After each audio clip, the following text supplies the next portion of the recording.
جو لوگ اکثر مایوس ہو جاتے ہیں نا، یہ جن کا ایمان اللہ کے اوپر اس طرح سے نہیں ہوتا، ان سے میں اکثر ایک سوال کرتا ہوتا ہوں کہ اگر اللہ تعالیٰ نے تمہیں آزمائشوں میں اکیلا چھوڑنا ہوتا، یا اللہ نے اگر اپنے بندے کو آزمائشوں میں اکیلا چھوڑنا ہوتا، تو وہ پھر حضرت ہاجرہ کو تپتے ہوئے ریگستان میں بیچوں بیچ وہاں سے پانی وہ کیوں نکالتا؟ وہ تو پھر وہاں پہ اس کو سڑنے دیتا نا، بیچوں بیچ جہاں سے گمان نہیں کیا جا سکتا کہ آپ اس جگہ کو دیکھیں، آپ اس جگہ کا خیال کریں کہ یہاں سے پانی کیسے نکل سکتا ہے، لیکن کیونکہ ایک آزمائش تھی اور اللہ کے اوپر ایمان تھا اور اللہ کے فیصلوں کے اوپر سر جھکایا تھا۔ اللہ کبھی بھی آزمائش میں اپنے بندوں کو اکیلا نہیں چھوڑتا۔ اگر ایک ڈور ٹوٹتی ہے نا، تو ہمیشہ یاد رکھو تمہارا اللہ تمہیں دوسری ڈور سے جوڑ دیتا ہے۔ وہ کبھی کوئی خاکہ خالی نہیں رہنے دیتا، اتنی محبت کرتا ہے وہ ہم سے۔ اور زندگی میں پھر اگر آپ تھک جاتے ہیں، اگر آپ رک جاتے ہیں، تو وہ آپ کو چلنے کی نئی وجہ دے دیتا ہے۔ کتنی بار آپ کی زندگی میں ایسا ہوا ہوگا، آپ اس بات کو ریلیٹ کر پائیں گے اپنی لائف سے، کہ جب آپ بہت زیادہ تھک گئے تھے، آپ محنت کر کے یا کسی تکلیف سے یا کسی کوشش سے جو آپ کی زندگی میں تھی، اور آپ تھک گئے تھے، لیکن آپ کو آگے چلنے کی وجہ کس نے دی؟ وہ کون سی طاقت ہے؟ وہ کس نے آپ کے ذہن میں خیال ڈالا؟ کون جو ہے وہ دعائیں آپ کی زبان پہ لے کے آیا؟ وہ میرا اللہ ہے۔ وہ وہی ذات ہے جو تمہیں آگے چلنے کی ایک نئی وجہ دیتا ہے۔ اگر وہ کوئی ایک چیز چھینتا ہے نا، تو وہ اس لیے اتنی چھینی جاتی ہے کہ ہمیں اس نے کچھ دینا نہیں ہوتا، بلکہ اس سے بہتر چیز ہماری زندگی میں لانے کے لیے ہمارا ہاتھ خالی کیا جاتا ہے۔ اور میں تو کہتا ہوں کہ وہ اتنی خوبصورت ذات ہے کہ نہ صرف آزمائش کے وقت وہ اپنے بندے کے ساتھ رہتا ہے، بلکہ آزمائش کے بعد بھی آپ کو تنہا نہیں چھوڑتا وہ۔ یعنی تکلیف جس وقت میں ہمیں ہوتی ہے، اس کے بعد ایک آزمائش آئی ہوتی ہے، ہم اس سے نکل بھی جائیں، وہ رب ہمیں تب بھی نہیں چھوڑتا، وہ تب بھی اپنے بندے کے ساتھ رہتا ہے، وہ تب بھی آپ کی دعائیں قبول کر رہا ہوتا ہے۔ آپ کی زندگی میں وہ روشنی ہے، اور ہمیشہ یہ روشنی اندھیرے کے وقت سامنے آتی ہے۔ اور پھر اللہ کی امید کے علاوہ تمہارے پاس کوئی سہارا ہے؟ یہ وہی امید ہے جو تمہیں کبھی مایوس نہیں ہونے دیتی۔ یہ وہی امید ہے جو تمہیں کبھی رکنے نہیں دیتی، تھکنے نہیں دیتی۔ ورنہ حوصلہ ٹوٹنا جو ہے وہ 1 منٹ کا کام ہوتا ہے۔ کتنے ہماری زندگی میں مسئلے مسائل ہوتے ہیں، کتنی تکلیفیں ہوتی ہیں، درد جو ہے نا وہ اتنا زیادہ کئی دفعہ بڑھ جاتا ہے کہ آپ کا دل پھٹنے پہ آ جاتا ہے، لیکن وہ کون سی ذات ہے؟ وہ کون ہے جو آپ کو سکون دیتا ہے، سہارا دیتا ہے، ہمت دیتا ہے؟ وہ اللہ ہی تو ہے۔ یاد رکھیں کہ مومن کا سب سے بڑا سہارا صرف اور صرف دعا ہے۔ آپ کی، میری زندگی میں یا کسی اور کی زندگی میں جو سب سے بڑا سہارا ہے نا، وہ صرف اور صرف دعا ہے۔ اور اس میں اتنی طاقت ہوتی ہے، اور یہ اتنا خوبصورت ٹول ہے اگر ہم اس کو سمجھ جائیں، کہ دعاؤں سے کیا کچھ نہیں ہوتا۔ دعاؤں سے یعنی نصیب بدل دیے جاتے ہیں، لیکن اس میں جو چیز ہے جو آپ کو ایک پریکٹس کرنی ہے، کہ یقین جو وہ آپ سے مانگتا ہے، محبت جو وہ آپ سے تقاضا کرتا ہے، جس کا یقین آپ کا یوسف علیہ السلام جیسا ہوگا تو مدد آئے گی جیسے ان کے لیے آئی تھی۔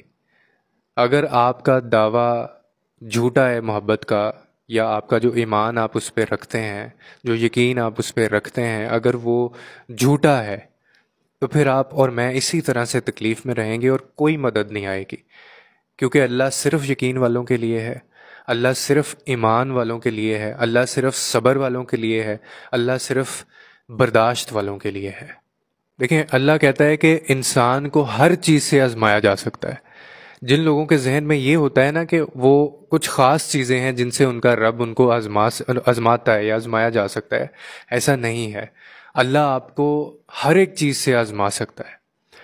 اور آزمائش کا جو اصل میں اس کا تقاضا ہوتا ہے نا، وہ یہ نہیں ہوتا کہ وہ مطلب بڑی تکلیف ہے تو اس کا مطلب ہے کہ جی آپ کے ایشو ہے کوئی لائف کے اندر، یا آپ میں کوئی مسئلہ ہے۔ کبھی کبھار آپ کو مختصر سی آزمائش میں ڈالا جاتا ہے، اور کبھی کبھار آپ کی آزمائش کو اتنا زیادہ لمبا کر دیا جاتا ہے۔ اب وہ کون سے لوگ ہیں جن کے اوپر سب سے زیادہ آزمائشیں اللہ تعالیٰ ڈالتا ہے؟ وہ لوگ ہیں جو اللہ کے پیارے بندے ہیں، جو بار بار دیکھنا چاہتا ہے جن کو وہ اپنے قریب، جن کا چہرہ وہ بار بار دیکھنا چاہتا ہے۔ تو اسی لیے وہ جو مختصر سی آزمائش ہوتی ہے نا ان کو وہ اتنا لمبا کرتا جاتا ہے، اتنا لمبا کرتا جاتا ہے کہ وہ بار بار اس کے در پہ جاتے ہیں اور بار بار اس کا جو ہے وہ ذکر کرتے ہیں، کیونکہ وہ اس چہرے کو بار بار دیکھنا چاہتا ہے۔ اسی لیے امتحان کو لمبے سے لمبا کرتا جاتا ہے وہ۔